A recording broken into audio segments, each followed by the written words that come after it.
Right now, at this exact moment, more than 4,500 sailors are awake aboard a single U.S. Navy aircraft carrier, moving through open ocean with no land in sight. They're not passengers, they're not observers, they're operators, running reactors, launching jets, tracking contacts, and sustaining a floating city that cannot stop, cannot resupply easily, and cannot fail. This is the reality of life aboard a nuclear-powered aircraft carrier. The USS Gerald R. Ford is currently underway, carrying a population larger than most American towns. Every system on board is active, every department is working on rotation, and every single person on this ship depends on one critical question being answered correctly every day. How do you feed an entire city, at sea, under continuous operations? Before we break that down, if you care about how the US Navy actually functions beyond headlines and highlight reels, make sure you're subscribed to Navy Recon. This channel focuses on readiness, logistics, and real-world naval operations, because power projection starts with sustainment. An aircraft carrier isn't just steel and reactors, it's a self-contained ecosystem. Over 18,000 meals are prepared and served every single day, while aircraft launch overhead, while the ship maneuvers at sea, and while deployments stretch on for months at a time. There are no grocery stores, no food trucks, no margin for disruption. What keeps this ship operational isn't just weapons or technology, it's logistics executed at scale, without pause, in the middle of the ocean. And that's where this story really begins. For decades, carriers like USS Abraham Lincoln, USS George Washington, and USS Ronald Reagan have formed the backbone of American naval power. Each one is a self-contained city, crossing the world's oceans with no need for ports, no need for refueling, and no room for failure. Each carrier costs over $13 billion and takes nearly 10 years to build. The result is a vessel capable of operating independently for months, supporting thousands of people thousands of miles from home. The numbers alone are staggering. The USS Gerald R. Ford is 1,092 feet long, longer than the height of the Empire State Building laid on its side. Fully loaded, it displaces over 100,000 tons. And here's the part that defies logic. It can operate for 90 consecutive days without touching land. A busy fast food restaurant might serve a few hundred people on its best day. This ship serves thousands, hot, fresh meals every few hours while the deck above is launching fighter jets. Food storage alone is massive.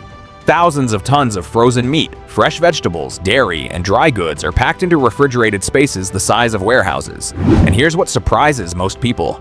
The food is not basic rations.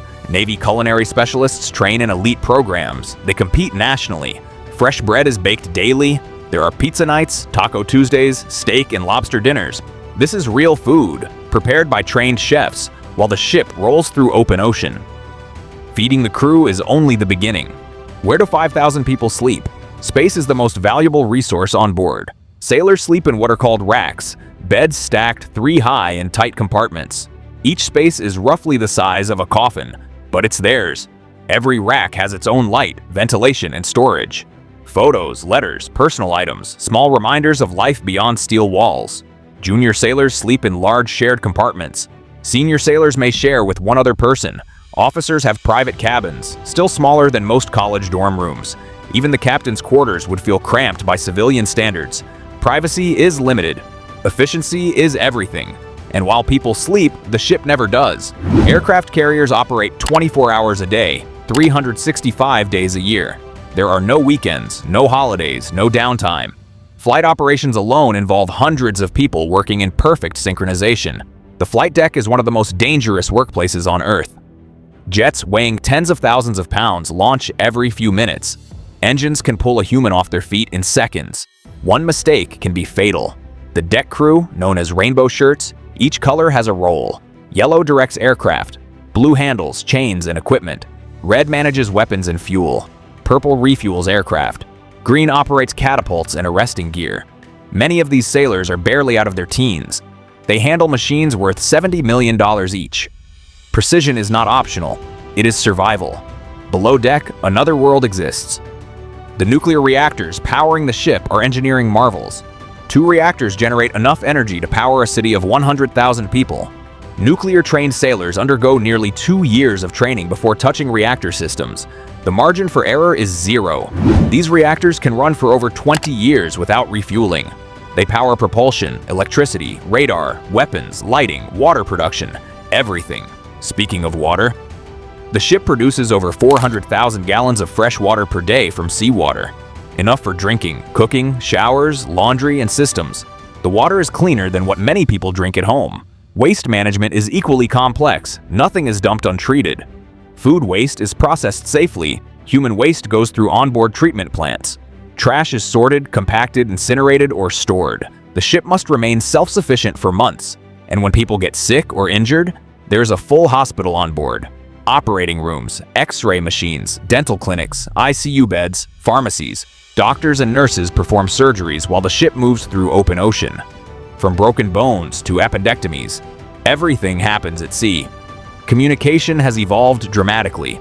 Decades ago, sailors might get one phone call per deployment. Today, satellite systems allow email, video calls, streaming, and online education.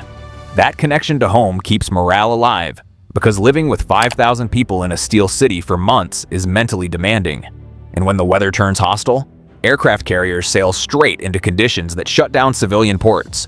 Waves over 30 feet high, hurricane-force winds, torrential rain. Flights may stop, but the ship continues. Inside, people still eat, work, sleep, and maintain systems as if nothing changed.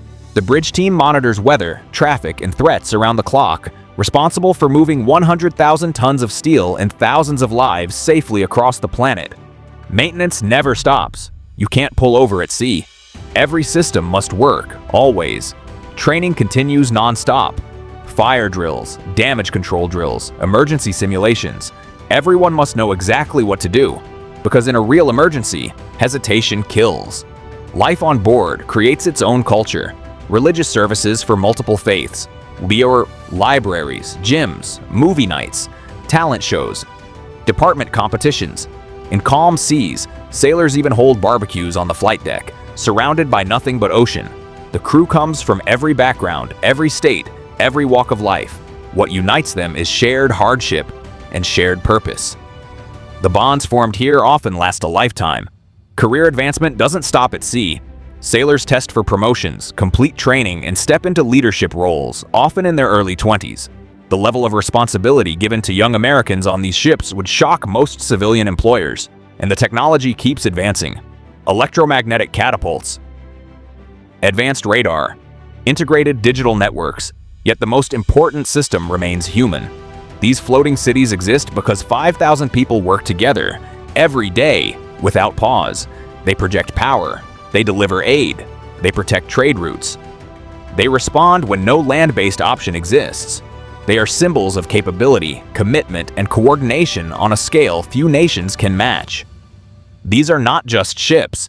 They are living proof of what organized human effort can achieve.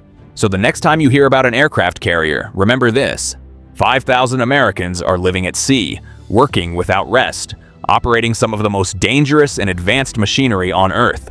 They eat together, train together, face storms together, and they do it to keep their country secure. These are floating cities, and they deserve respect.